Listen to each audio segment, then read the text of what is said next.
Hello friends, today we are going to take up the issue of our renowned historian Irfan Habib. Yesterday he heckled the governor of Kerala. Now I do not want to go into religious or any kind of a spiritual discussion here. I won't go into communalism. My only agenda here in this forum, and as you can see the name also, studying Indian politics, studying Indian society, Indian history through legal perspective.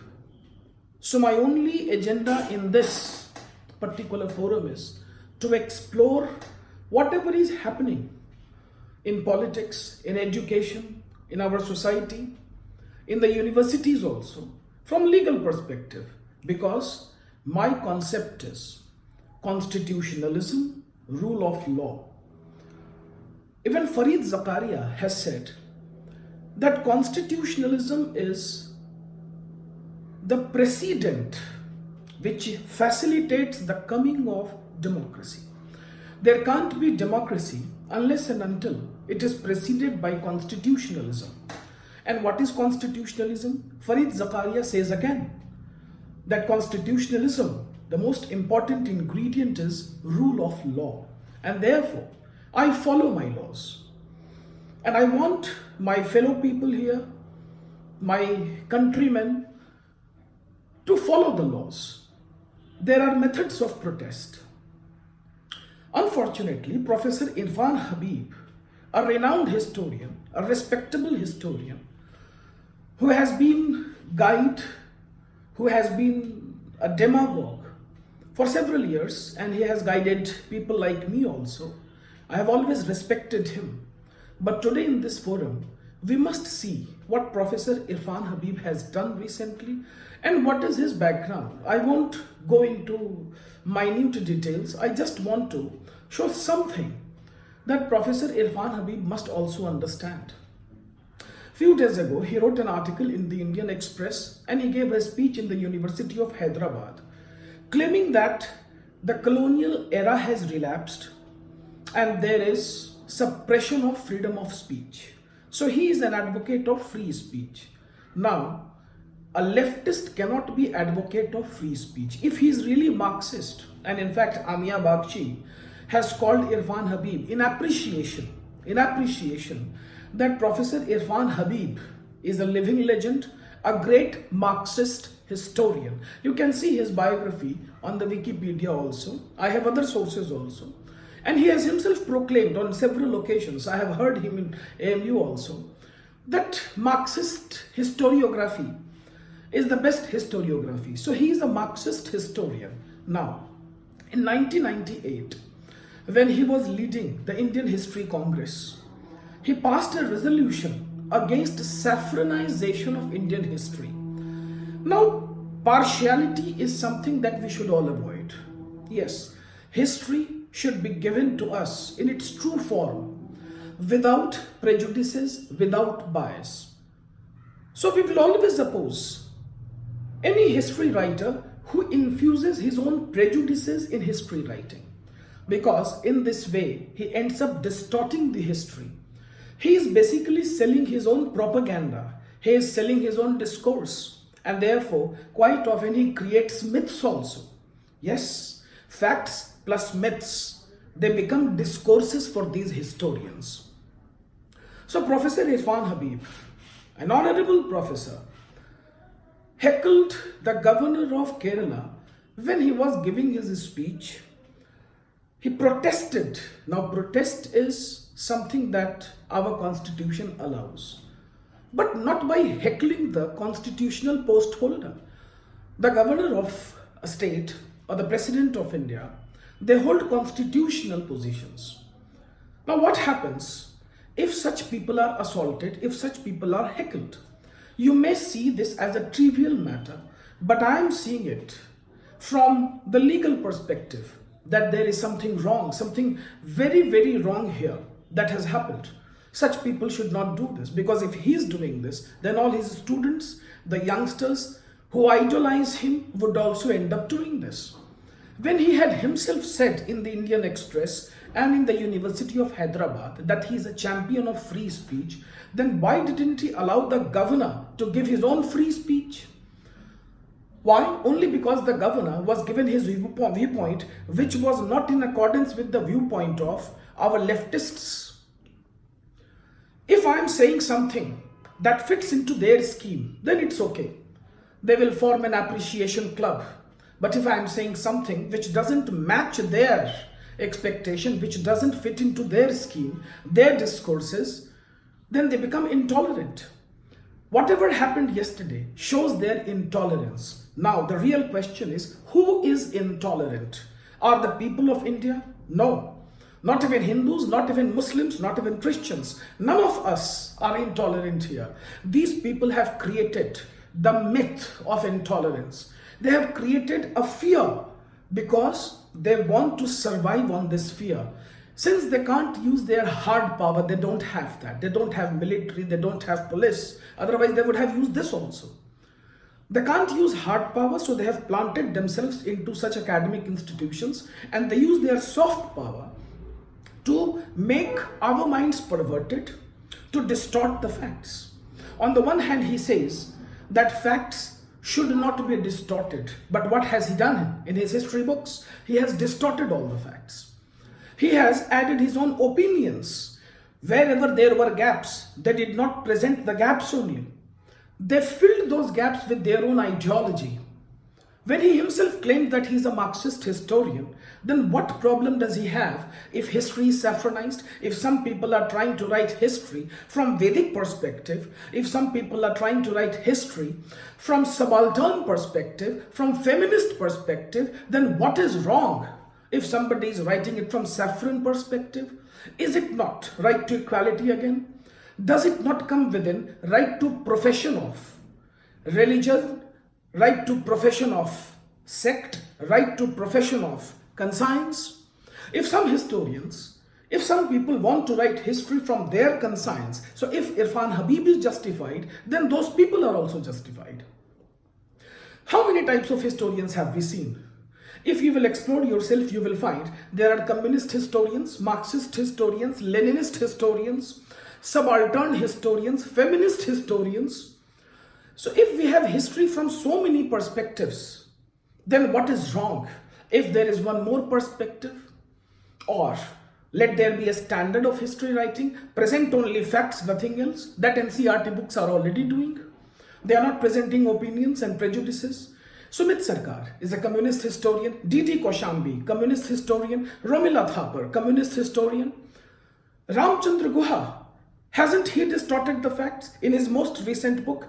That is why I am going to start a new series of videos in which I will read out their history books, certain paragraphs, in order to expose their hidden agenda, diabolical agenda, evil stratagem of writing history with Marxist perspective, with a perspective that is sadist rather, and upon which they want to build their own edifices.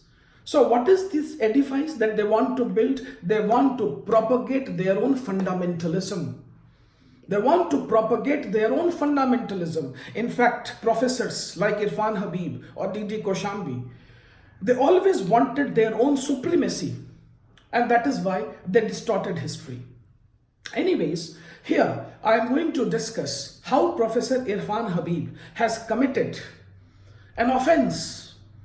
He has committed an offense, and for that I will read out the relevant provisions of the Indian Penal Code. Now, some of the liberals during the JNU issue and recently also have questioned the veracity and legitimacy of the Indian Penal Code. They have raised the slogan that this is a draconian law from the colonial era. Well, that is a demand I will outrightly reject right now, because I have to follow the law, because my constitution makers have asked me to follow this law. I am going to read out the relevant provision of the constitution first of all, which says that I must follow all the laws even if they are from the colonial era. Article 372, you can cross check that from your bare acts. Article 372 says, notwithstanding the repeal by this constitution of the enactments referred to in Article 395, this first line is not important for us. subject to other provisions of the Constitution, all the laws in force in the territory of India, in force means they were in force, they had not been abolished or repealed earlier. So all the laws in force in the territory of India immediately before the commencement of this Constitution, which means the laws of the colonial era also, like Indian Evidence Act 1872 still in force, Indian Contract Act still in force, Indian Penal Code of 1860 still in force, the Foreigners Act 1946 is still in force, Muslim Marriage Dissolution Act 1939 is still in force. In fact, the whole system was retained by our constitution makers, because I must tell you here that our constitution makers or our freedom fighters, especially the freedom fighters who were in the Indian National Congress and several other parties, were not against the British system, they were against the British government. That is why they continued the whole system even after independence, and they gave the power to the subsequent legislature, to the subsequent competent authorities to make changes in these laws if ever it was needed. So we still follow the same Evidence Act, we follow the same Indian Penal Code Act until it is abolished. And in fact, recently our Home Ministry has taken up the project of reviewing the Indian Penal Code so that the criminal justice system in India can be refreshed, can be made again. But I'm sure some of the provisions of the previous Indian Penal Code will be continued the way it was done in case of the CRPC.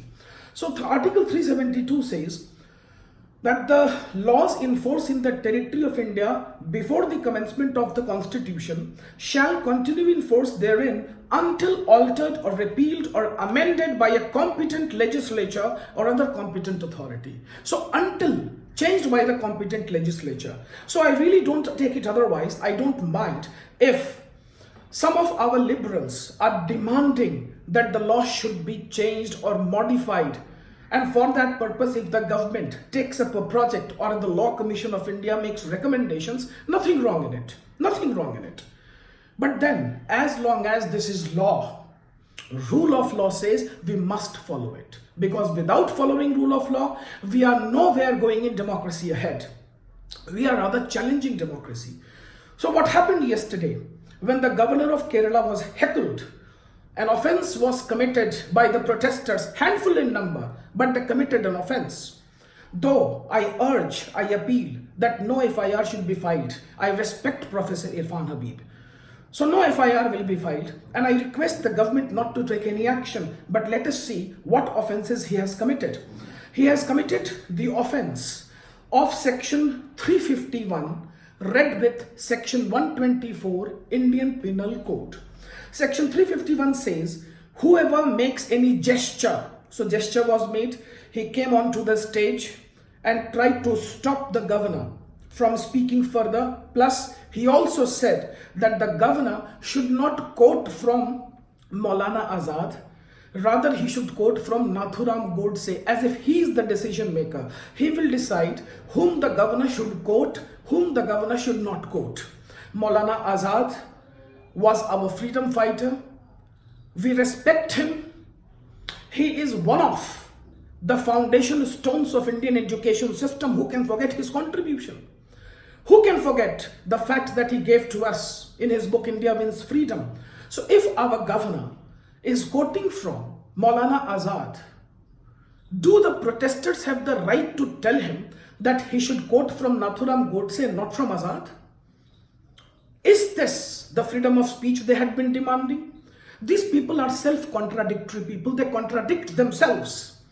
Let us see in section 351, whoever makes any gesture or any preparation intending or knowing it to be likely that such gesture or preparation will cause any person to apprehend, means to be afraid, that he who makes that gesture or preparation is about to use force, criminal force to that person. So obviously our honorable governor became apprehensive that what is this man up to, what the protesters are up to. And let's see section 124. It is specifically for the President of India and the governor. It says, assaulting president, governor, etc.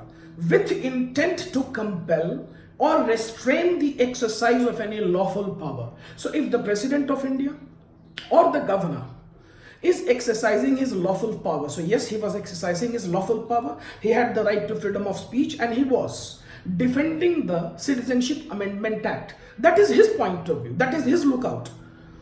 So whatever he was doing was within his capacity to do. It wasn't ultra vires the constitution, not ultra vires the laws.